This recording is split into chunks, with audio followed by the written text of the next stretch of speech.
Hello, everybody. Welcome to Unmuzzled, a podcast with Sarah Locke. I'm your host, Sarah.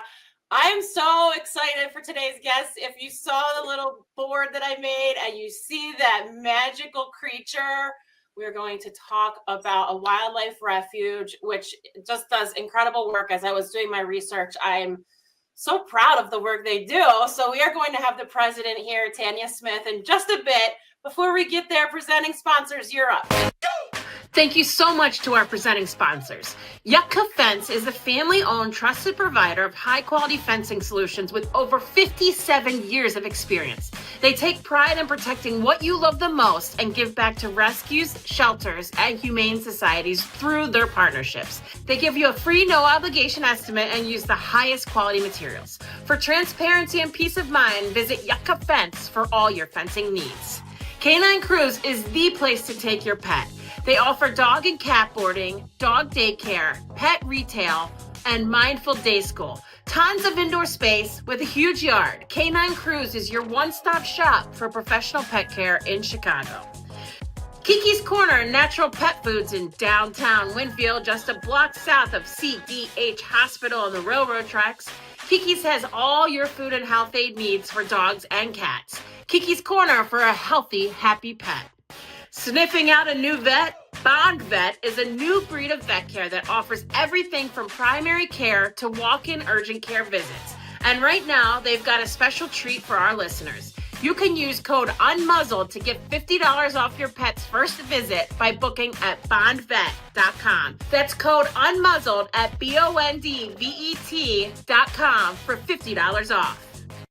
Thank you so much, presenting sponsors. Without further ado, hi, Tanya. How are you? Hey, I'm great. Thanks for having me on today. Yeah, thank you so much for being here. So, Turpentine Creek Wildlife Refuge. Did I say that right? Yes. Okay, good. Just incredible work that you do. I have a million questions, but I want to start with life growing up because this is how this all started. This is like a family affair. Yes, it is. It's been in my family. My dad rescued the first line in 1978. So we started a sanctuary here in Eureka Springs, Arkansas in 1992. So May of 1992, we formed this foundation and started rescuing big cats from all over the nation. We rescued from 18 states now. So quite a few. Yeah.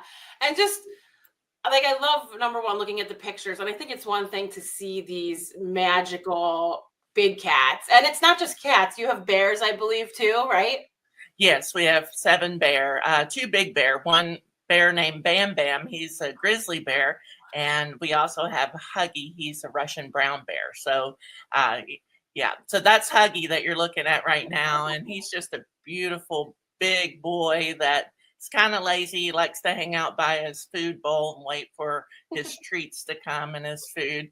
But he lives with 2 black bears, which is really interesting because when we rescued him, he was part of 115 big cat and bear rescue out of Colorado. So we had actually went in and took over our property that had 115 big cats and bear on about maybe 7-8 acres of the actual where the animals were. It's a total of 11 acres of land.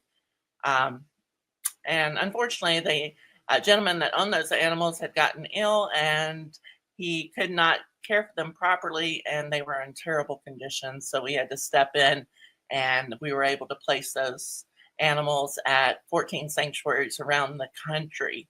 So it really was the start of the Big Cat Public, the Big Cat Sanctuary Alliance, which we're founding members of. We realized a long time ago that high tides raise all boats and that if we work together, it's going to get us that much further in saving as many animals as we can.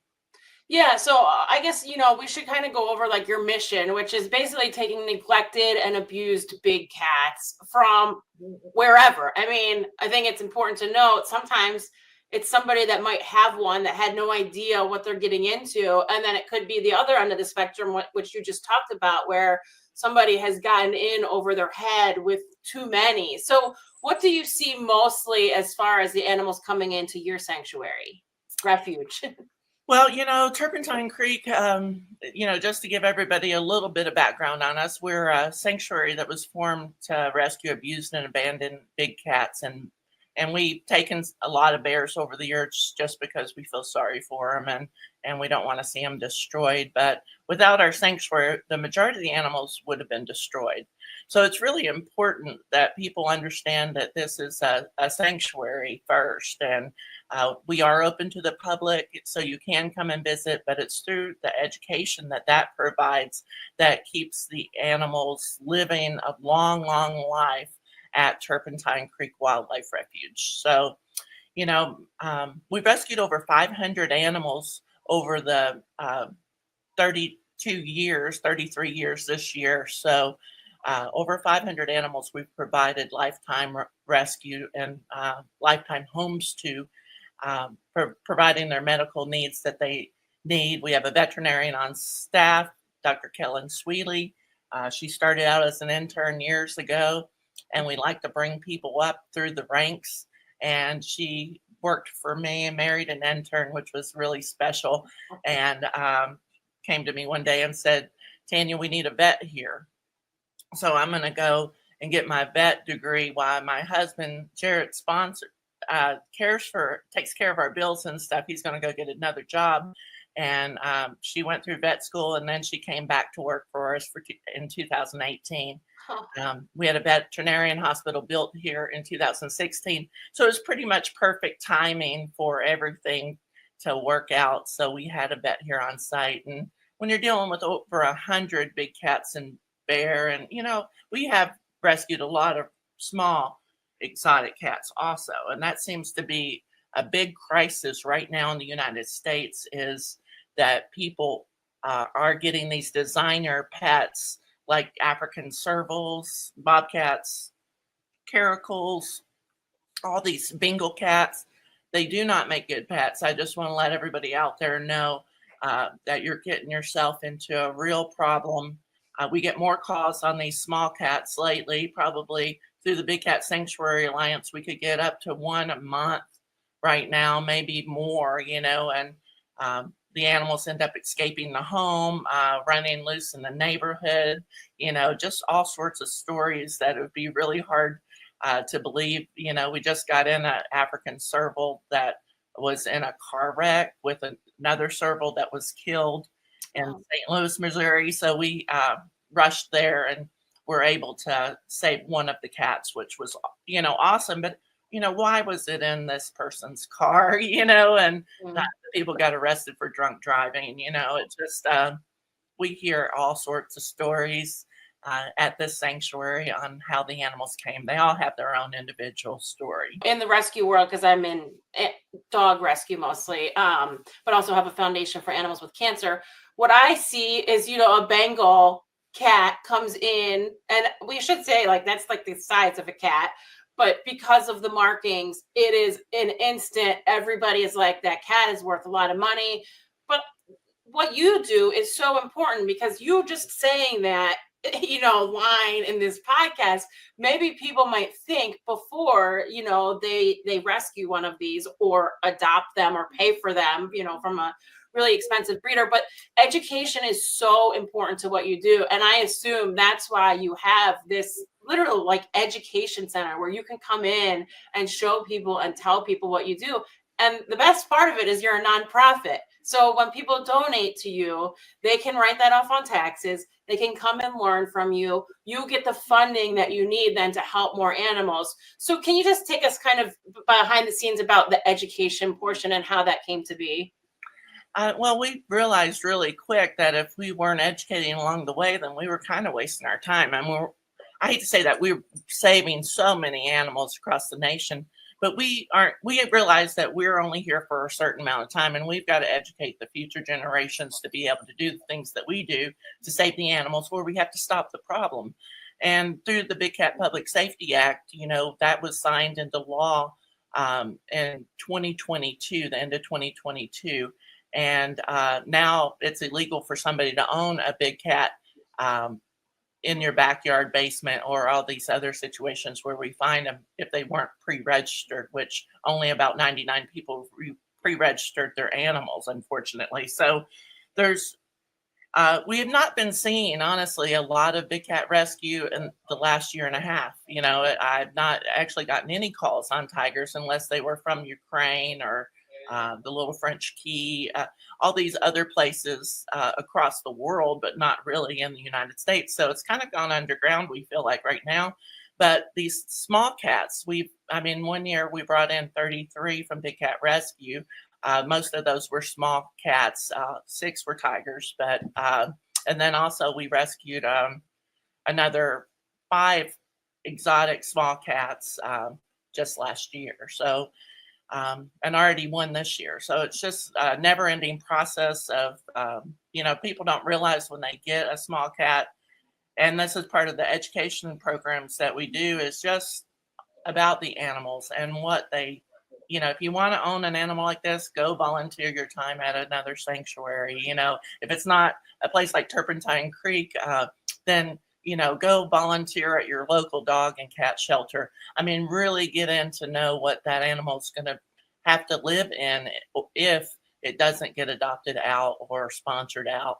So, we see animals, these big cats that we deal with on a day-to-day.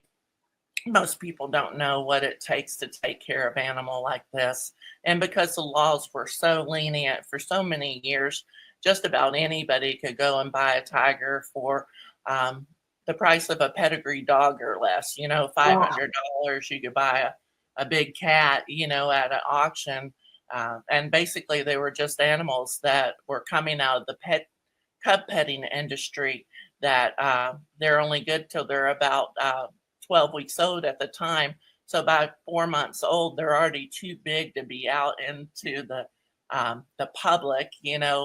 Could really hurt a child. At that point, they're about 40 pounds. And through the Big Cat Public Safety Act, though, we've got that where that's illegal now. People can't do that anymore. And I hope that it stopped the influx of all these cubs ending up out in people's hands that really just don't know how to take care of those type of animals. It really is so scary to think about somebody inexperienced having this pet because it's cool. They think it's cool. It's like doing the opposite of what you want to do, so it is really scary. Can you, because I know now, and I love that the intern now is the vet. I think that says a lot about your business, but you started like in the trenches. I'm sure like you're doing a little bit more high level, and your staff and your volunteers looking through your page, like you have something for everything, which I think is so great. And you can tell everybody's so committed to the cause. But for you, can you kind of take us through like a day in your life and what you're dealing with? And I'm assuming, there's probably been some really close calls. There's probably been, some really tough days where you have to say goodbye to one of them that has been with you forever. And I'm sure there's some really joyous days where you see them coming in and you're welcoming a new big cat into your system. But take us into kind of, and I know, running a nonprofit every day is different. It's always a roller coaster, but just like a little sense of what a day is like for you. Well, managing 460 acres in the Ozark Mountains is quite a challenge because it takes a lot of people to take care of over 100 animals that really get the best quality care they could ever get, So there's people out, there's snow on the ground right now and ice, and we have a full crew out there taking care of every animal here, making sure it gets fresh water and food every day. We're constantly battling things like cytozoonosis, which is a tick-borne disease that's prevalent here in the Ozarks.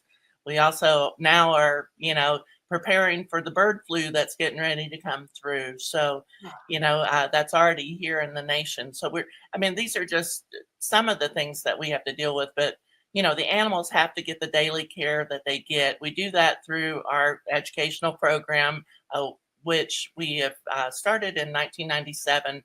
Bringing interns in from all over the world. And now we can house 15 here for about a 6 or 7 month period that they're actually here. And we train them to be zookeepers.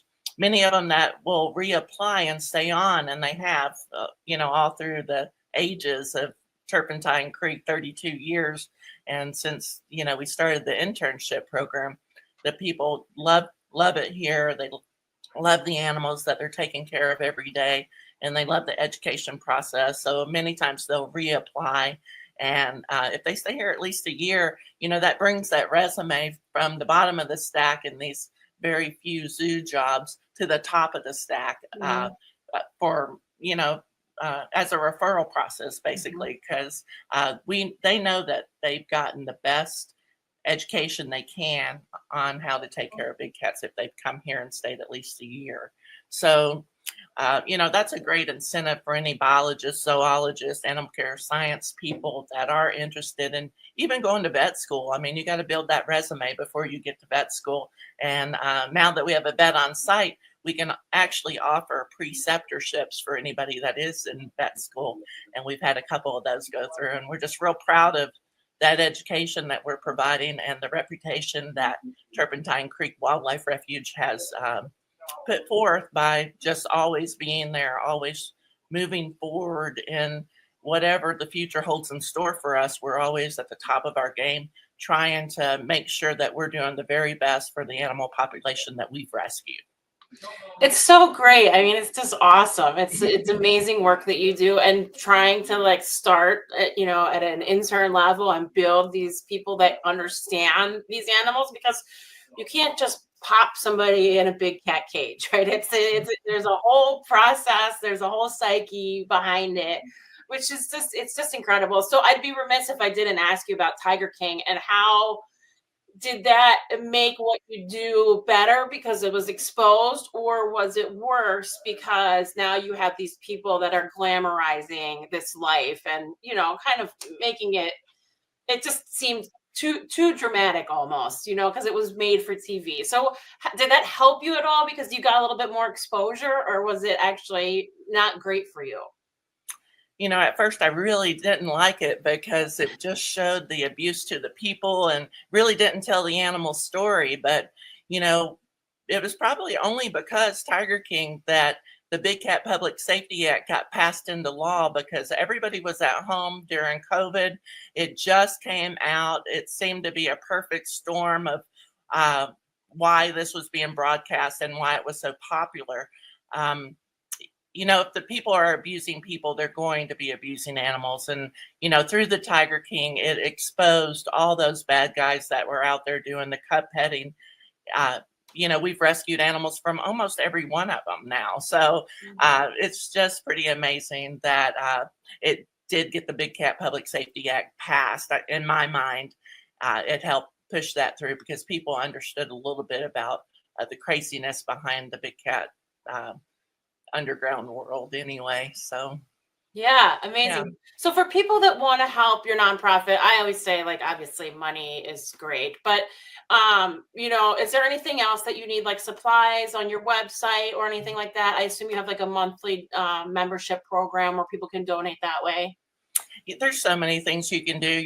Turpentine Creek Wildlife Refuge is like any other business out there. We have to do the day-to-day business things to run our organization, but we also have to take care of over 100 animals on an everyday basis. So, we do have a wish list on our website, which is turpentinecreek.org or tcwr.org. You can go right in there.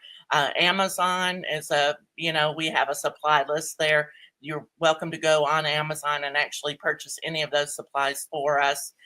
That's always a huge help. Of course, contributions.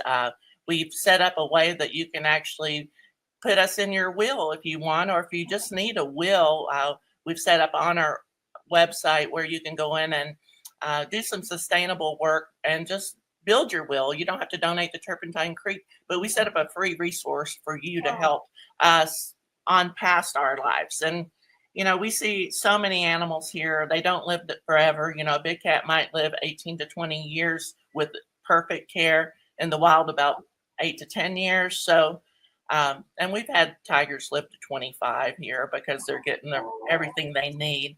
And we're experts at geriatric care, but none of us are going to live forever. So we just wanted to make a sustainable plan for whenever we're not here that other people can come in and take over.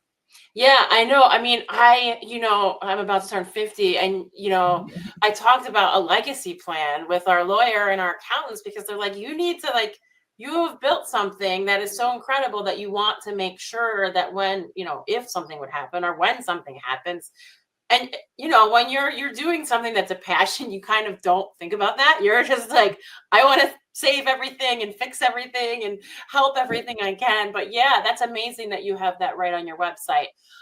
Lastly, I think I read that you're from Illinois originally. Is that right? Yeah, I was born in Elk Grove Village, Oh, Cook County Hospital. Yep, that's yeah. my hospital. Yes, I live in Arlington Heights. So when I read Okay. that, I think it said that you were from Cook County. I was like, oh, wow, that's amazing. But I see that you lost the accent here in the Midwest and you have your new accent, which is gorgeous. I love it. Tanya, you have been an amazing guest. Thank you so much for all you do. I'm so glad I found you and we connected. I so appreciate your time because I know how valuable it is. But thank you so much. Anything else you want to tell our audience? Well, just come out and see us. If you want to see for yourself, that's the best way to learn more about the sanctuary and what we do daily here at the Refuge. And we do have lodging available. We have 10 lodging sites, so you can choose one of those. All that can be done online really easily. And just stay with us a few days. And the longer you're here, the more you'll learn and the more you'll fall in love with the mission and everybody that's here doing the hard work, taking care of all the animals. I love it. I'm going to make a visit. And I'm also, all of my guests, I become a monthly donor. So I'll be doing All both of right. those and make my trip, hopefully, when it gets a little bit warmer out. But yeah, I would love to meet you and meet the crew there and all the gorgeous cats, big cats. Thank you, Tanya. I really appreciate your time. Have a great day. Have a great day. Bye-bye. Bye. Tanya Smith, everybody, just wonderful work they're doing. Please check them out. Again, here's the website. And they are nonprofit. So every donation you make is tax deductible. And go to the website and just look at everything they're doing. Look at their amazing staff and volunteers. It really is incredible work. Supporting sponsors, thank you so much. Thank you so much to our supporting sponsors. On the corner of Montrose and Troy in Chicago's Irving Park neighborhood, you'll find a hidden gem known as Templestowe Pub. They have a great selection of local draft beers, and the Malort is always flowing. Oh boy. Join us for charity bingo nights or tap takeovers with local breweries. Don't want to leave your dog at home? Bring them with you. Whether you're throwing darts or playing a banger on the jukebox, you're guaranteed to have an awesome time. Head on over to 3135 West Montrose and look for the old style sign. The Canine PT is Chicago's highest rated dog physical therapy clinic, and they're dedicated to enhancing the lives of your four-legged companions as they age or while recovering from an injury. There is no better gift than pain relief and extended mobility for your furry friends. They also offer a discount for rescue dogs. For more information, visit thecaninegt.com. Intuitive animal behavior dog training, positive reinforcement, force-free and fear-free training solutions for every single dog.